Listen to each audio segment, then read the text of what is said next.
This video. So let me know if you guys are watching live with me this morning.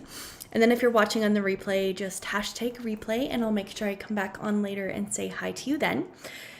So today is kind of potentially controversial topic, which is okay. That's how we learn and grow and all that good stuff. So today's topic is actually why I quit being a Beachbody coach. And so I wanted to share with you my experience and, what that has led me to in my path.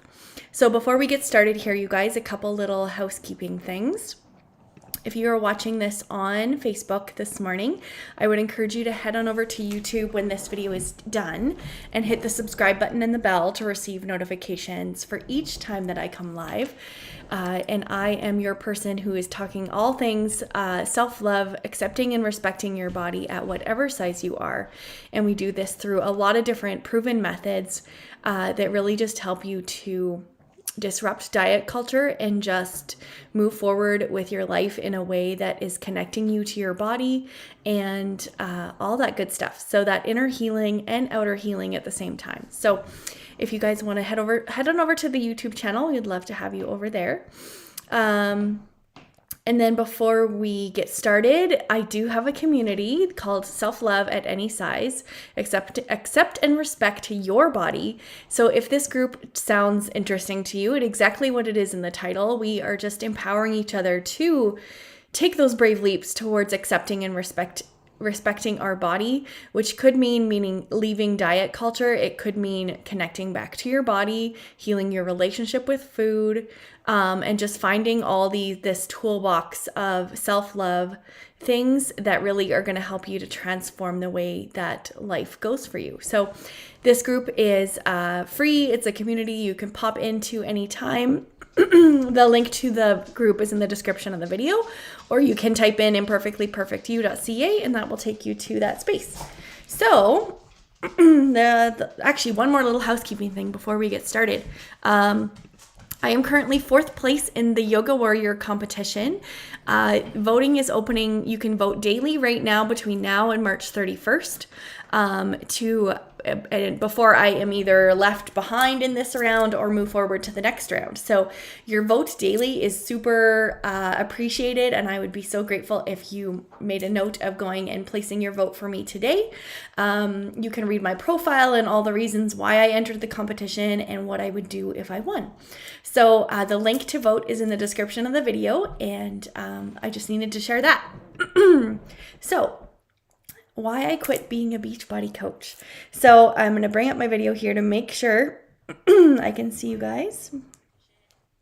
So I was a Beachbody coach for many years. It was something that was a part of my journey, and I am grateful for what it taught me. And I'm grateful for the people I connected with. There was a lot of positive experiences that came out of that journey. However, I wanted to give you some insight because that is truly where my journey kind of started, and it's how I was able to kind of be at the place that I am now. And so that's the thing I want to, first of all, state that I am no way bashing the company. That is not my intention. I just want to come from a place of being real and being vulnerable and showing courage to know that, something didn't work for me and I found a different path. And that doesn't mean that that's not the path for you.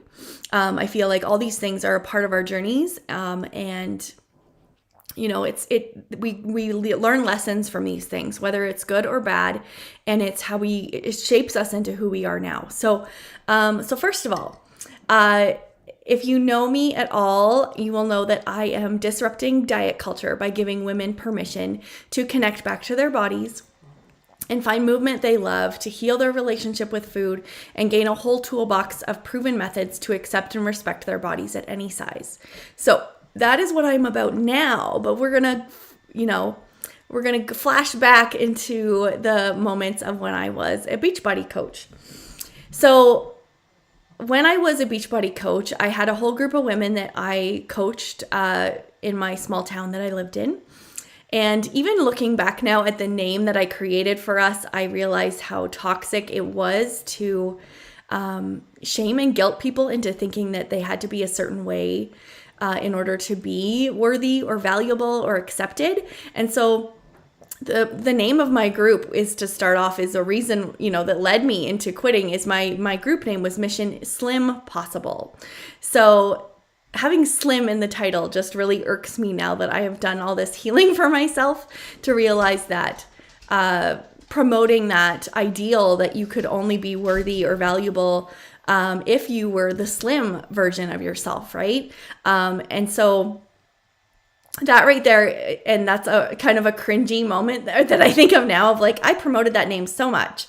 And that's what's wrong with diet culture and the diet industry, is that it very much shames and guilts people into feeling like there's a certain ideal that we have to strive for. And if we aren't at that moment, or that if we aren't in that body that they show us and that they tell us that we need to be transformed into, that we have failed, right? And so I experienced so many feelings of shame and guilt and failure in my time being a coach, because I don't know if my body was ever designed to look that way. Like, I will always have a little pooch and on my belly, and that's okay. That's a part of me. And I've learned to accept that and respect it. Like, and that's the thing. So I'm going to go into a couple reasons or a couple things that I have done, or that, I am taking away from my experience, on learning on what what Beachbody wasn't for me. So the first thing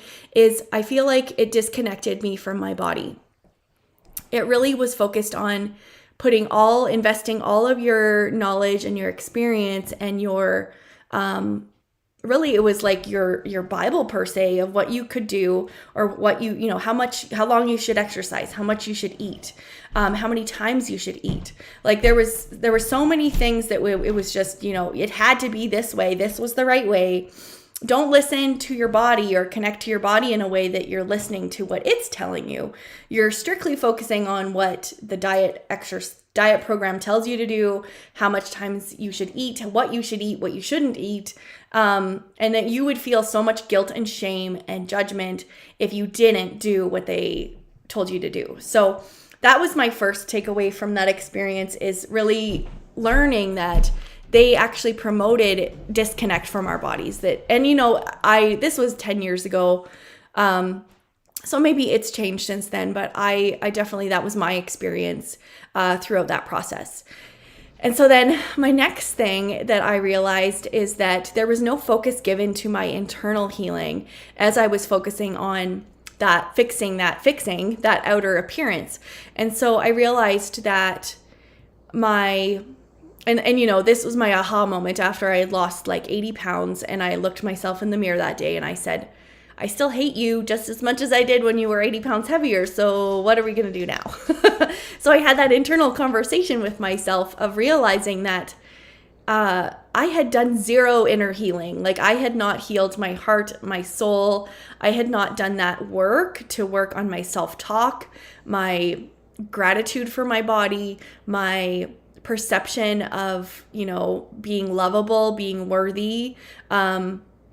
I still felt all those things, and it's because there was zero focus put on those parts of my healing. And I realize that now, but at the time I was so hyper focused, and that's really what they teach you, is to be so driven and determined and focused on that external transformation, that inner healing was so far from what was acceptable. And so I realize now that, and I wish, there's parts of you that always would go back and be like, I wish that was a thing then. Like, I wish there was this balance between inner healing and working on your physical body, like that we can't work on both of those things. And that's really what I hope to help people with now, is to discover that you can move your body, but there is a big element, almost bigger than the physical part. Actually, it is bigger. The inner healing is so much bigger than the external. And, that kind of, they go hand in hand to the point when you can start to love yourself and accept and respect yourself. Part of respecting yourself is moving your body. Part of respecting yourself is, nourishing your body. But part of respecting yourself and accepting yourself too is not having the shame and the guilt and the comparison every time that you mess up, or every time that, and I say that like mess up, like, because that's what we were taught, is that if you fell off the wagon, then you failed, and you should have shame and guilt and judgment and fear, because you're going to become that person you don't want to become. So anyway, so I feel like that was a big part of the journey that I now reflect back on and realize that part was missing for the people I was taking through the programs and the programs I was doing for myself. So finally, the last thing that I wanted to share is that really I felt like this, being a Beachbody coach was really focusing on perfection. It was focusing on, you didn't really do movement to feel good. That wasn't ever the intention, or at least that's what I experienced. And there was so much focus, and that's diet culture in the diet industry. There was so much focus on, lose the belly fat, shrink those flabby arms, become the best version of yourself. And realizing now and looking back on this now, I realize that the system is broken. Like diet culture and the diet industry, it's an industry. They make so much money. And they want us to feel shame and guilt and unworthiness, so we continue to drink the Kool-Aid and buy the products. And that is something that potentially can be controversial. And I don't want to put labels out there saying that every person is like this that is involved with that company. But, and I do see, I see there's hope. Like in the last 10 years from when I was a coach to now, I have seen a transformation within some of the people who I see who are involved with that, is that they are coming from a place of just moving your body, finding what feels good, accepting and respecting your body, which there is, I feel like there is this movement that is slowly, prying away from the layers of, only focusing on, the shame and the guilt and the fear. And, you have to look a certain way in order to be, to have the transformation and see the success, right? And, the before and after pictures, there's so many different things that really just didn't resonate with me, and I kind of always knew that in my heart, but it took me, my journey has led me to stepping away from that. So the thing I wanted to have as a takeaway from this is that it doesn't have to be all or nothing. It doesn't have to be that because I am not a Beachbody coach that I have given up on myself, that I have let myself go. There's all these feelings, and if you experience this, it's like a Me Too moment of that's what you feel in your mind when you start to think of stepping away from that, is that it feels like you are giving up. It feels like people are going to guilt and shame you and make you feel like that you have given up on yourself because you have stepped away from this way of being. So the thing I want you to know from this is that there is hope, that there is a different way that, allows you to feel good about yourself, that allows you to connect to your body, your mind, your soul. And, really being able to know that you can take care of your physical body with exercise, but you can also take care of your body by different areas of self-care, and that it doesn't have to be so hyper focused on one thing.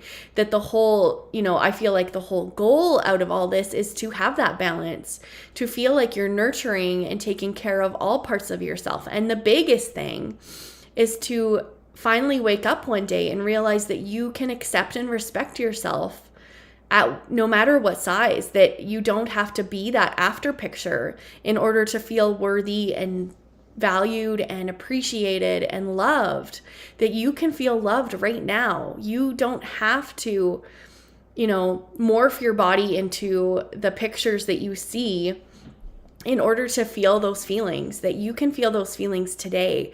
And that's, I think, the biggest thing that I have realized, is that my size will change or will not change over the course of my life, but I have focused on finding ways to move my body that make me feel good. I have nourished my body, but I have also allowed myself to eat those triggering foods that I was told I couldn't eat, without that shame and guilt and judgment. And just finding that balance is really the biggest thing, you guys. And so, so I feel like this topic and this conversation today was very much, I realized that I still have some work to do in regards to how I feel about sharing this type of stuff, because I was so determined and focused and thought that, you know, being a coach for that company and promoting that way of being and really just being so hyper focused on that external validation that I have made it because my body looks this way, or I am worthy of your, you know, acceptance and value and appreciation. And you know, it's almost like I thought before that my body could only be loved. People would only like me. People would accept me and value me and think that I was enough only when my body looked a certain way.